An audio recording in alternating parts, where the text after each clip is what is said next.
오늘 우리에게 주신 말씀은 신명기 28장 36절에서 57절 말씀입니다. 신명기 28장 36절에서 57절 말씀인데요. 저희는 47절에서 57절 말씀까지 읽겠습니다.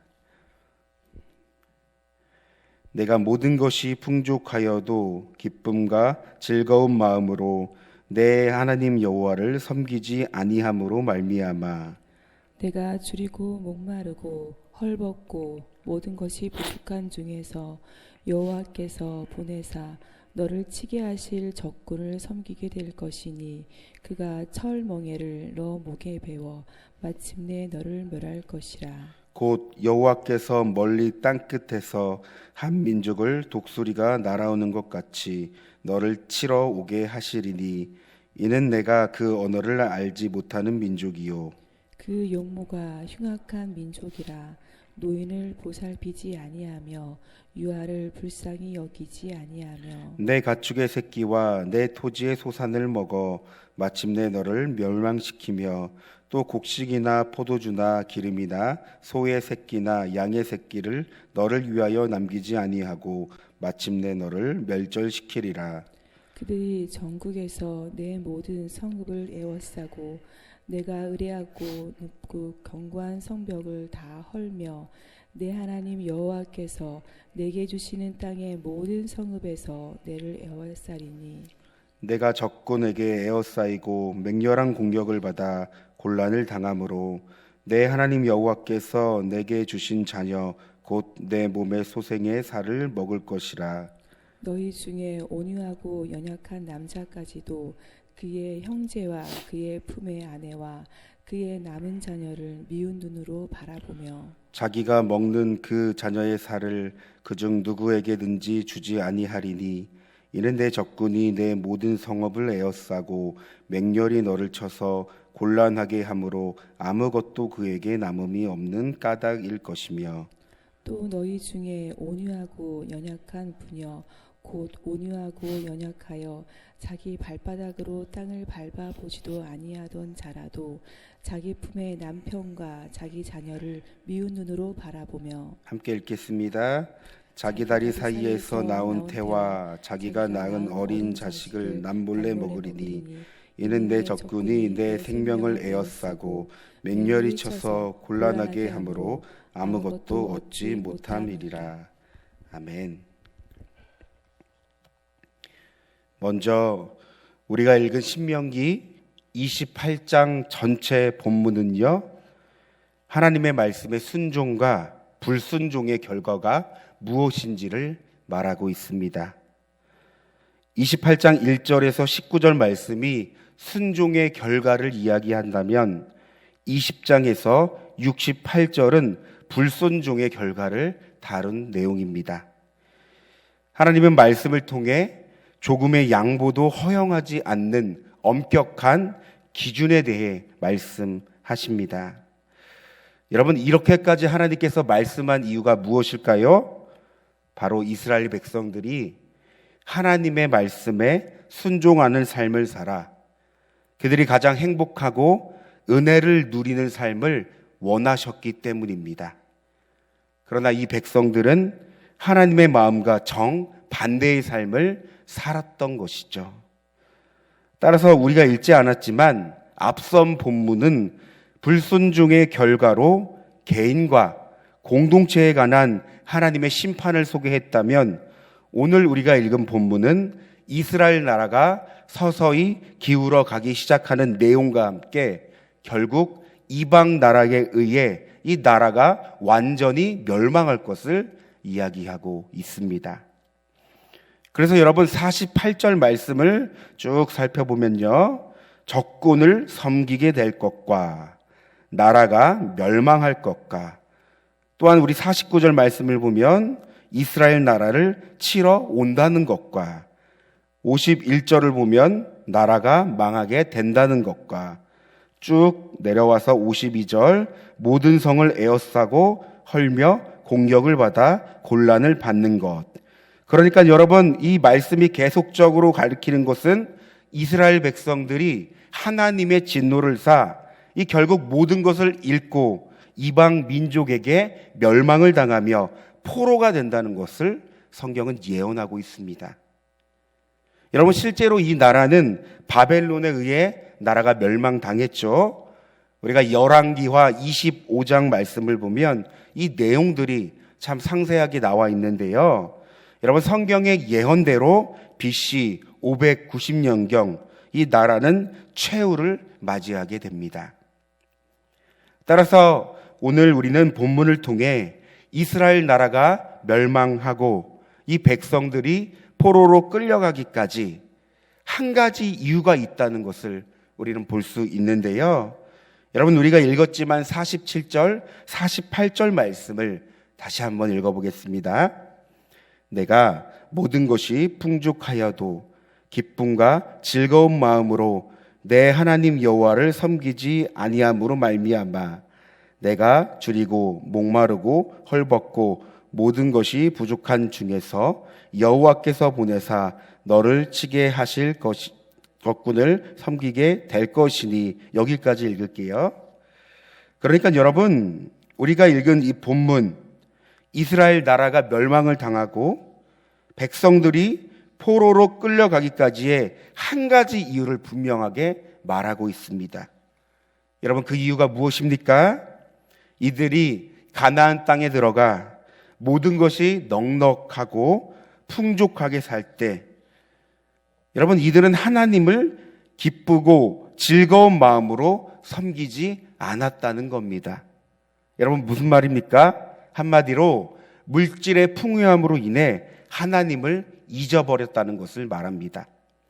하나님 없이 잘 살 수 있고 나는 하나님 없는 충분한 인생을 살아갈 수 있어 라고 하는 이 마음의 교만함이 있었던 겁니다. 여러분, 제가 이 본문을 이해하기 위해서 신명기 8장 11절 이하의 말씀을 읽겠습니다. 내가 오늘 내게 명하는 여호와의 명령과 법도와 규례를 지키지 아니하고 내 하나님 여호와를 잊어버리지 않도록 삼갈지어다.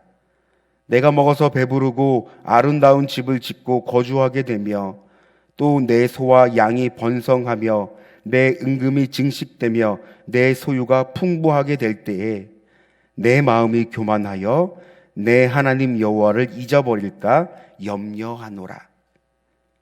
여러분, 신명기 8장에는 하나님을 잊어버린 이유가 무엇이라고 말하고 있습니까?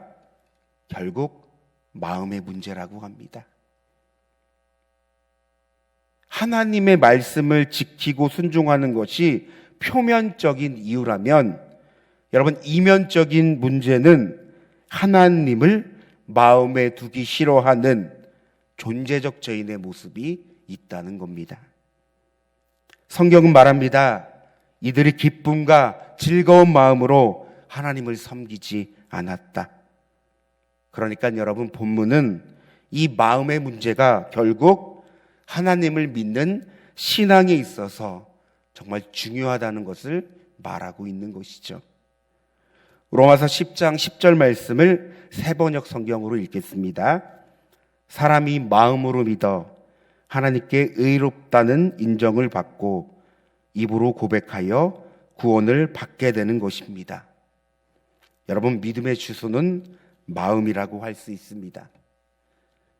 여러분, 내 마음에 복음이 진짜 믿어질 때 여러분, 복음으로 살게 되는 것입니다. 여러분, 내 마음이 하나님을 진정으로 믿을 때 하나님의 말씀에 순종하는 것입니다. 그런데 이스라엘 백성들을 보십시오. 지금 하나님을 향해 어떤 마음을 가지고 있습니까? 여러분, 이 백성들은요, 너희는 나의 백성이 되고 나는 너희의 하나님이 되리라 하는 이 언약의 백성들이 지금 무엇 때문에 하나님을 저버리고 불순종하는 삶을 살아가고 있습니까? 결국 마음입니다.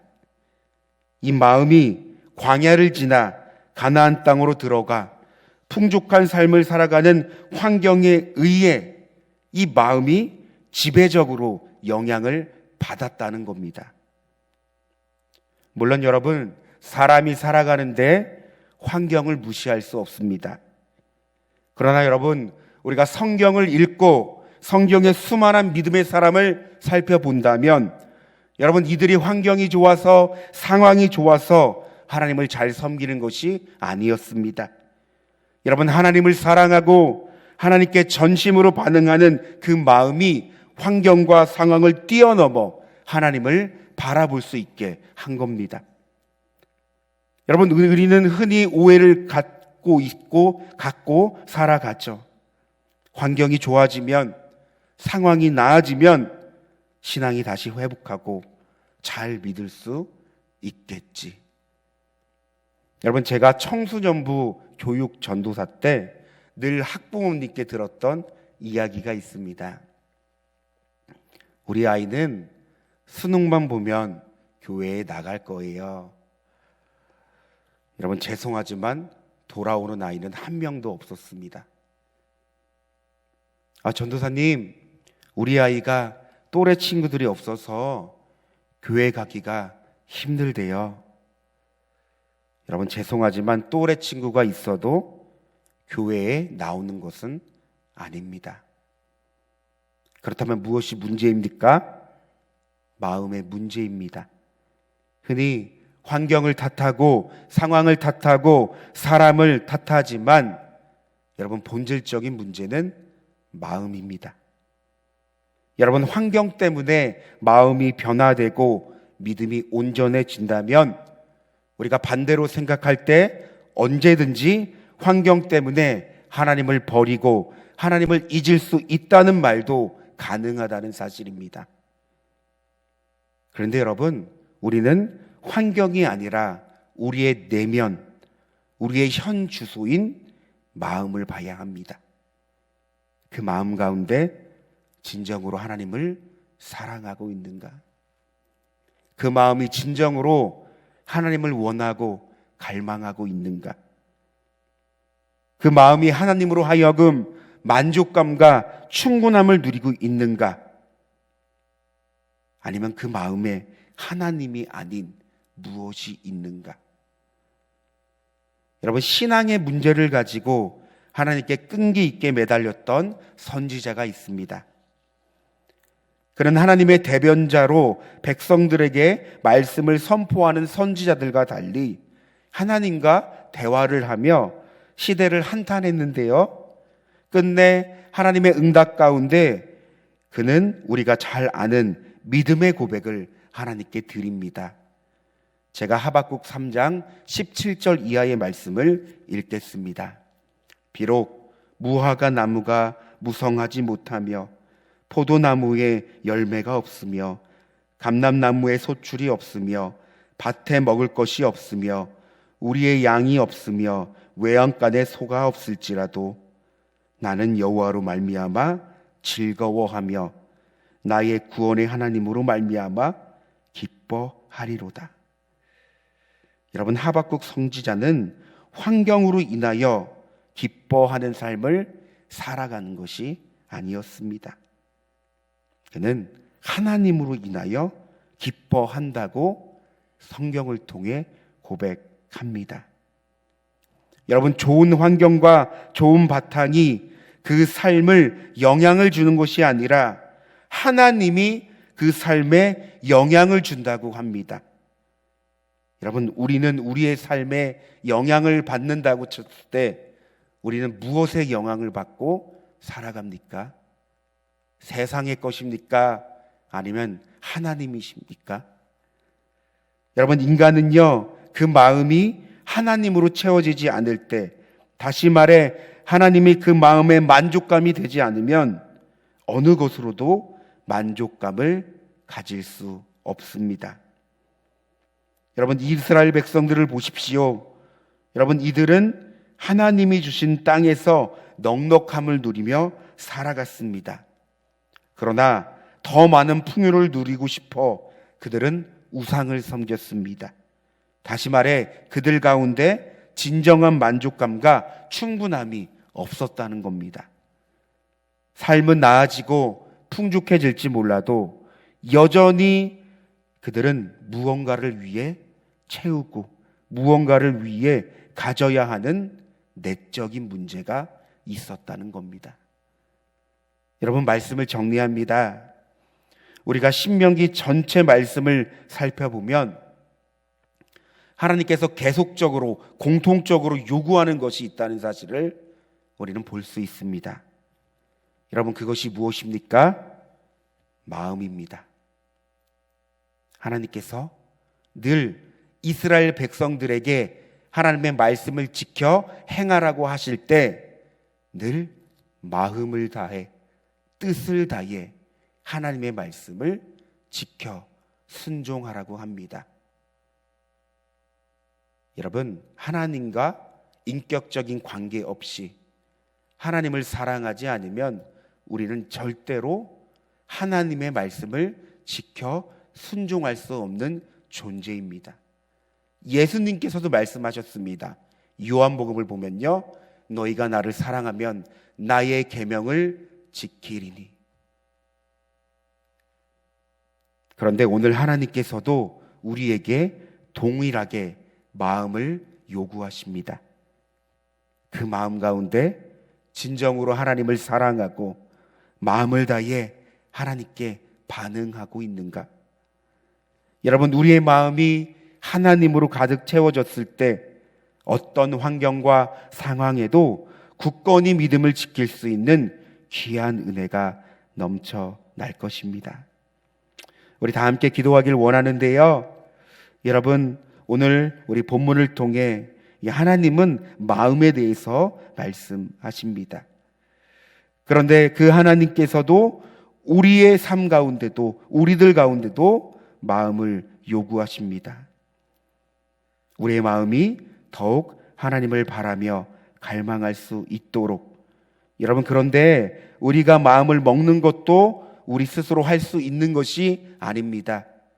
우리의 마음을 다스리시고 우리의 마음을 주장하시는 성령께서 역사하셔야지만 우리의 마음이 변화되고 늘 새롭게 하나님을 찾는 것입니다. 그러므로 먼저 이 시간 성령 충만을 구할 수 있는 저와 여러분이 되길 소망합니다. 성령님, 이 시간 우리들의 마음을 주장하여 주셔서 하나님을 갈망할 수 있는, 더욱더 하나님을 바랄 수 있는 나의 마음이 되게 하여 주시옵소서.